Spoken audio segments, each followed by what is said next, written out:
మాస్టర్తో మాట మంతి కార్యక్రమానికి స్వాగతం. నేను మీ మాస్టర్ దుర్గాప్రసాద్. ఈరోజు మనతో పాటు అంకమరావు గారు ఉన్నారు. సార్ నమస్కారం సార్. దుర్గాప్రసాద్ గారు. సార్, జగన్ గారి కారు కింద సింగయ్య అని ఒక వీడియో చూసాము. కానీ అతని భార్య ఇంకోలాగా మొదట ఒక రకంగా చెప్పింది, ఇప్పుడు ఇంకో రకంగా మారింది. ఏంటంటారు వెనకాల కథ? ఇప్పుడు జూన్ 18వ తారీఖు నాడు సింగయ్య మరణం సంభవించింది.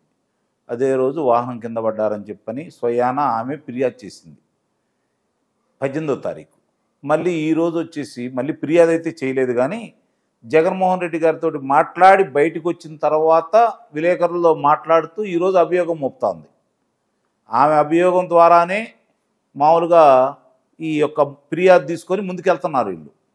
మళ్ళీ ఇప్పుడు ఆమె తిరిగి ఈ విధంగా మాట్లాడటం అనేది ఒకసారి ఆలోచించుకోవాల్సిన విషయం. అది జగన్మోహన్ రెడ్డిని కలిసిన తర్వాత ఇక్కడ గమనించుకోవాల్సిన అంశం ఏంటంటే, ఆ రోజు ఆయన 18వ తారీఖు వెళ్ళి రెంటపాళ్ళు వెళ్ళి వెనక్కి తిరిగి వచ్చే సందర్భంగా నాగమల్లేశ్వరరావు చనిపోయిన దానికి సంబంధించి సంవత్సరం తర్వాత ఆయన సంవత్సరీకాన్ని దృష్టిలో పెట్టుకున్నారా, లేకపోతే విగ్రహావిష్కరణ దృష్టిలో పెట్టుకున్నారా, వాళ్ళ కుటుంబాన్ని పరామర్శిద్దామని చెప్పని వాళ్ళకి 11 వాహనాలు ఆయనవి, అదనంగా 3 వాహనాలు 100 మందిని మీద వెళ్ళమంటే ఇలా ఆర్భాటంగా వెళ్ళి 3 చావుకు కారణమయ్యాడు జగన్మోహన్ రెడ్డి. ఆ రోజు గమనించుకోవాలి.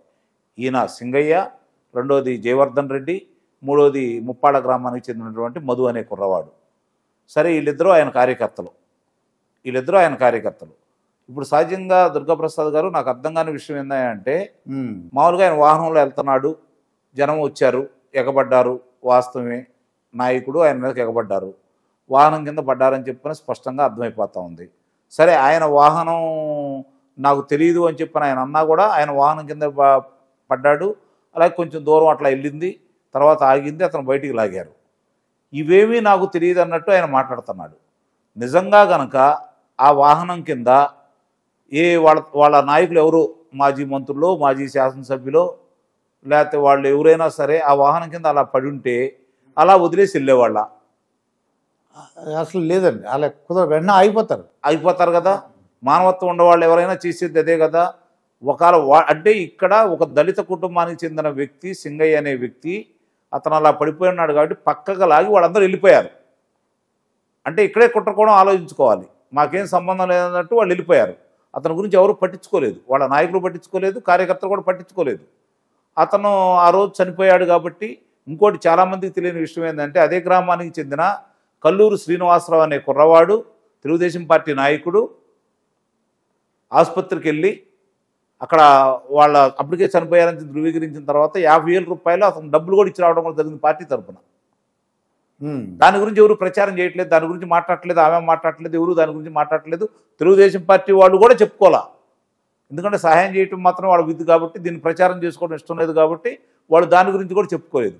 ఇప్పుడు ఆమె ఏమంటుంది, లోకేష్ గారి మనుషులు వచ్చి మమ్మల్ని బెదిరించారు అని చెప్పని ఇప్పుడు లోకేష్ కలిసి తిప్పారు.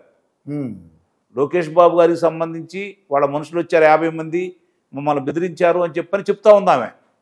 అంటే ఇది రాజకీయ రంగు పొలవటానికి ప్రయత్నం చేస్తున్నారు. ఎవరి ద్వారా జరిగింది, ఎవరు వెళ్తుంటే జరిగింది అనే విషయాన్ని పక్కన మళ్లించడం కోసం జరుగుతున్న విషయాలన్నింటిని కూడా ఈ విధంగా వాళ్ళు తప్పుదోవ పట్టించడం కోసం, ఇది ప్రభుత్వం తరఫున లోకేష్ బాబు గారి పేరు మీద ఇలా చేయాలని చెప్పి వీళ్ళు ప్రయత్నం చేస్తున్నారు. దీనికి ఇప్పుడు నా దృష్టిలో చూసుకుంటా ఉంటే, సరే ఆమె ఏం చెప్పిందా ఏంటనేది తీసి పక్కన పడేస్తే, మొట్టమొదటి నుంచి దీన్ని విచారణ చేస్తున్నారు, ముందుకెళ్తున్నారు.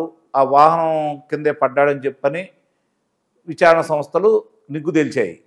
దానికి కదా ఇప్పుడు దాని గురించి ఇప్పుడు న్యాయస్థానం అతనికి వెలుసుబాటు ఇచ్చింది. ఆ వెలుసుబాటు ఇచ్చిన దాన్ని కనుక దృష్టిలో పెట్టుకుంటే అతను వాళ్ళ దగ్గరికి వెళ్ళటం కానీ వాళ్ళు అతని దగ్గర రావడం కానీ జరగకూడదు. మరి ఈరోజు అతని ఇంటికి పిలిపించుకుని మాట్లాడుకున్నారు అంటే ఇది న్యాయస్థానం కూడా తీవ్రంగా పరిగణించాల్సిన పరిస్థితి ఉంది, ప్రభుత్వం కూడా తీవ్రంగా పరిగణించాలి. అంటే కావాలని చేస్తున్నట్టే కదా, ఇక్కడ స్పష్టంగా అర్థమైపోతా ఉంది కదా. అంటే తన మీదకు రాకుండా చేయటం కోసం ఒక దళితుడు, ఇవాళ కాదు ఆయన ప్రభుత్వంలో వచ్చిన కాడికి కనుక మనం చూసుకుంటా ఉంటే, దళితుల మీద జరిగిన దాడులు కావచ్చు, దళితుడు చనిపోయిన విధానం కావచ్చు, దళితులను చంపేసిన విధానం కావచ్చు, ఏ దళితుడికైనా ఎప్పుడైనా ఆయన వెళ్ళి పరామర్శ చేశాడా?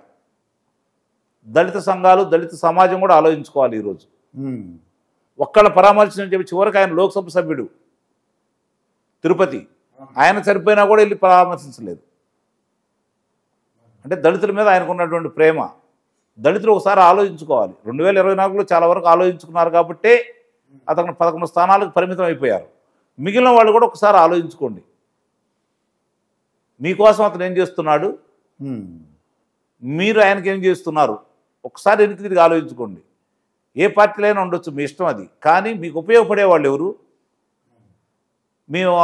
మీరు మీ కాళ్ళ మీద నిలబడాలని చెప్పి ప్రయత్నం చేస్తుంది ఎవరు, ఇది కూడా ఆలోచించుకోండి. ఇప్పుడు తెలుగుదేశం ప్రభుత్వం 2014 నుంచి 2019 వరకు ఉన్నప్పుడు నారాయణ కాలేజీ కావచ్చు, లేకపోతే చైతన్య కాలేజీ కావచ్చు, వాటికి సంబంధించిన చోట మీ పిల్లలను చదివించుకునే విధంగా, అట్లాగే వాళ్ళ పాఠశాలల్లో మీ పిల్లలను చదివించే విధంగా బెస్ట్ అవైలబుల్ స్కూల్స్ అని చెప్పని ఏర్పాటు చేసి వాళ్ళు చేశారు. మరి ఇతను వచ్చిన తర్వాత దాన్ని రద్దు చేశాడు కదా. అవునండి. అంటే మీ మీద ప్రేమ ఉందా, ఇతనికి మీ మీద కోపం ఉందా?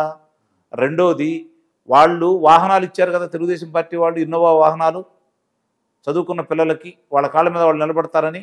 ఇతను వచ్చిన తర్వాత ఏదన్నా ఒక పథకాన్ని నేను ఇచ్చాడా? వాళ్ళు పెట్టిన 27 పథకాలని రద్దు చేశాడు కదా.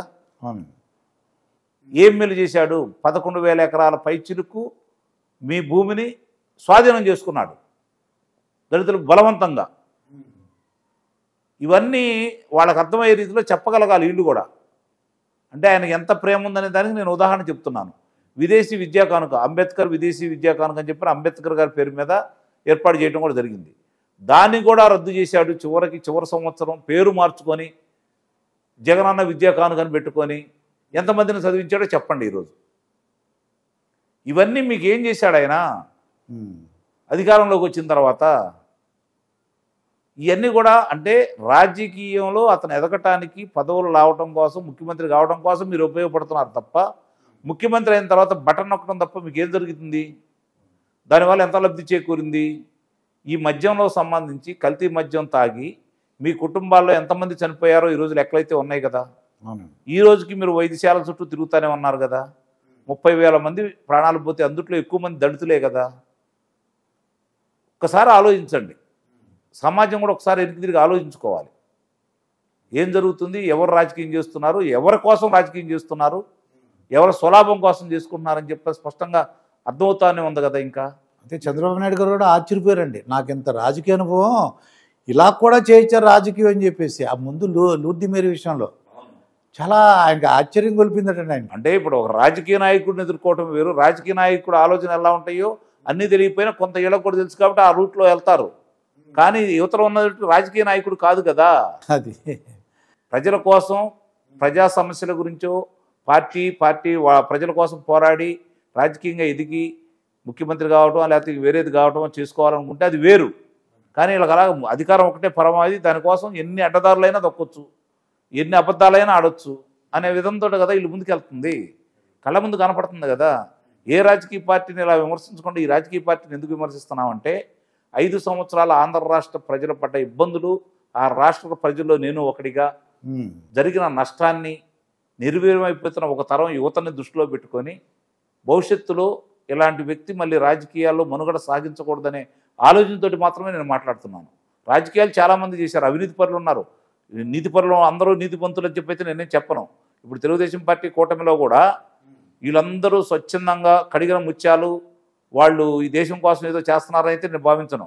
కానీ ఇలా వ్యక్తులను చంపాలని కానీ, వాళ్ళ బలహీనతలను అడ్డం పెట్టుకొని మద్య వ్యాపారం చేసుకోవాలని కానీ ఇలాంటి ఆలోచన చేయట్లేదు. కాబట్టి ముఖ్యంగా ప్రగతిని నిరోధకంగా మారి ప్రగతిని ఆపేశారు. కాబట్టి అమరావతిని, పోలవరాన్ని, వచ్చినటువంటి వ్యాపార సంస్థల్ని ఇరికి పంపించారు. కాబట్టి కొత్త వ్యాపారాలు ఏమి పెట్టకుండా ఆదాయ మార్గాలు చూపించలేదు. కాబట్టి రాష్ట్రం ఏమైపోయిందో చూశాం. కాబట్టి రాజధాని లేకుండా చేయాలని 3 ముక్కలాటలు ఏ విధంగా చేశారో వాళ్ళు కళ్ళ ముందు కనపడింది. కాబట్టి దాన్ని చూసి బరాయించలేక మాట్లాడటమే మనం.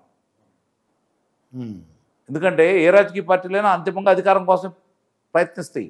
ప్రజా సమస్యల మీద పోరాడి కొన్ని వస్తాయి, ప్రభుత్వం మీద ఉన్న వ్యతిరేకతలు కొన్ని వస్తాయి. నువ్వు 2019లో ఏదో పోరాటం చేసావని నీకు ఇవ్వాల. అప్పటి శాసనసభ్యులు కొంతమంది చేసిన తప్పిదాల వల్ల నీకు అధికారం వచ్చింది. వచ్చిన తర్వాత నువ్వేం చేశావు? అది ఈరోజు ప్రజలను ప్రశ్నించుకుంటా ఉన్నారు. నేను చెప్పిన ఉదంతాలన్నీ కూడా దాంట్లోనే వస్తాయి. కాబట్టి ఇప్పుడే కాదు, భవిష్యత్తులో కూడా రాష్ట్ర ప్రజలు 5 సంవత్సరాల పరిపాలన చూసిన తర్వాత 164 స్థానాలు కూటమికి ఎందుకు ఇచ్చారంటే జగన్మోహన్ రెడ్డి అనే వ్యక్తి మళ్ళీ అధికారంలో రాకూడదని చెప్పని వాళ్ళైతే కాడు లేకుండా చేసేసారు. మళ్ళీ లేవలేడు కదా. మీరు కృత్రిమ కాలు అంటబెట్టి అది లేపే ప్రయత్నం మీరైతే చేయొద్దు. దాని శాశ్వతంగా అలా ఉండేలా మీరు చేయమని చెప్పి ప్రజలు తీర్పిచ్చారు. అవినీతి చేసిన వాళ్ళని, హత్యలు చేసిన వాళ్ళని, దోపిడీలు చేసిన వాళ్ళని, దొంగతనాలు చేసిన వాళ్ళని, కుంభకోణాలు చేసిన వాళ్ళని చట్టపరంగా శిక్షించమని మీకు అధికారం ఇచ్చారు. మళ్ళీ ఇప్పుడు ఇట్లాంటి కార్యక్రమాలు చూసిన తర్వాత కూడా ఉదాసీనత అనేది వద్దు. కాబట్టి ప్రజల కోరికను మీరు కూడా కొన్ని విషయాల్లో తీర్చాల్సిన బాధ్యత అయితే ప్రభుత్వం అనేది ఉంటుంది. వాళ్ళేమి గుంతమ కోరికలు కోరట్లేదు. వాళ్ళ భూములు స్వాధీనం చేసుకున్న వాళ్ళు, వాళ్ళ మనుషులను చంపేసిన వాళ్ళు, వాళ్ళని బెదిరించి భయపెట్టి ప్రలోభం పెట్టి వాళ్ళ వ్యాపారాలను లాక్కున్న వాళ్ళు ఈరోజు ఇంకా పెత్తనం చేస్తూ వాళ్ళ ఆభరణ కనపడుతూ కళ్ళ ముందు కనపడుతూ ఉంటే వాళ్ళు భరాయించలేకపోతున్నారు. ఇట్లాంటి వ్యక్తి ఈ విధంగా మార్పులు చేర్పులు విధంగా ఫిర్యాదును కూడా మార్చి లూర్ద్ మేరీ లాంటి వ్యక్తులను కూడా ఈ విధంగా చేసుకుంటూ ముందుకెళ్తున్నాడు అంటే వాళ్ళ ఆలోచన ఎలా ఉందో ఒకసారి ప్రజలైతే గమనిస్తున్నారు. ఇప్పటి వరకు జరిగినవన్నీ వాళ్ళకి నష్టం, వాళ్ళు చేస్తున్నవి కూడా వాళ్ళకే నష్టం. కాబట్టి కూటమి కూడా దీన్ని దృష్టిలో పెట్టుకొని ముందుకెళ్లాలని అయితే మీ ద్వారా నేను కోరుకుంటున్నాను. ఇదండి అంకమరావు గారితో జరిగిన ఇంటర్వ్యూ. మరొక ఇంటర్వ్యూతో మీ ముందుంటాను. మీ మాస్టర్ దుర్గాప్రసాద్. నమస్కారం సార్.